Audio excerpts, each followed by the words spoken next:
juriste de formation, j'ai des connaissances, mais je ne suis pas avocat. Il y a effectivement dans le droit de l'environnement des personnes vraiment expertes là-dessus. Ce que je retiens, c'est qu'on avait poussé il y a quelques années à ce que dans la Constitution, on ait effectivement en France des références au plus haut niveau dans la Constitution faite aux questions environnementales, climatiques, biodiversité.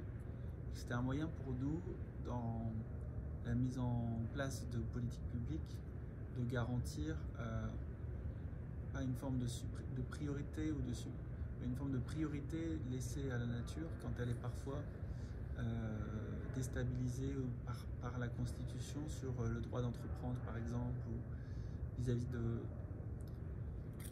notre capacité parfois à limiter, à se dire on met l'environnement comme étant au-dessus de toutes les autres priorités.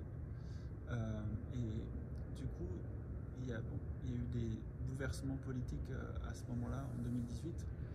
On avait gagné la Coupe du Monde, mais il y a eu aussi après d'autres problèmes qui ont suivi politiques, avec les Gilets jaunes aussi. Ça a bousculé donc c'est pas les Gilets jaunes le problème politique, mais c'est plutôt que ça avait été une séquence politique mouvementée, que du coup la Constitution, on n'avait pas pu traiter de ce sujet.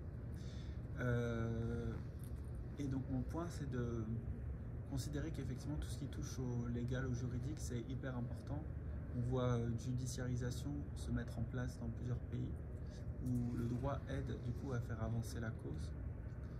Il y a eu l'affaire du siècle en France qui a aidé à vraiment challenger l'État sur ses capacités à aller suivre ses engagements et les mettre en œuvre du point de vue du climat. Donc pour la nature, je dirais qu'il faut qu'on soit au maximum musclé du point de vue des constitutions et de tout ce qui relève du droit. Donc typiquement ici, on a un instrument, un nouveau cadre qui va être mis en place, et une portée juridique liée à la Convention.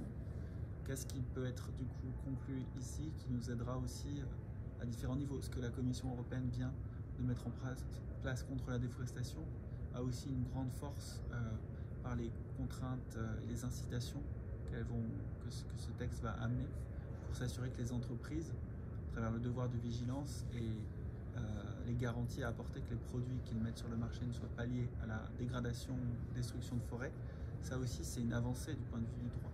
Donc en fait c'est à plusieurs niveaux et plusieurs formes. Il y a tout ce qui encadre le droit et les constitutions, et il y a toutes les décisions, les régulations mises en place, dont on a aussi besoin nous pour avancer dans le détail contre la déforestation. Donc, je ne pense pas que ça soit suffisant de donner un droit aux arbres et à la nature.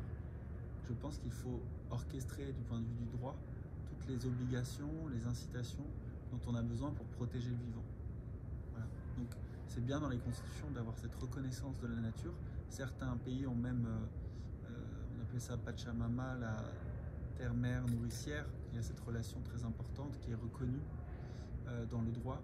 Et donc du coup, il faut aller aussi plus loin et s'assurer qu'on a des obligations et des incitations pour protéger la nature et changer de modèle. Voilà. Merci.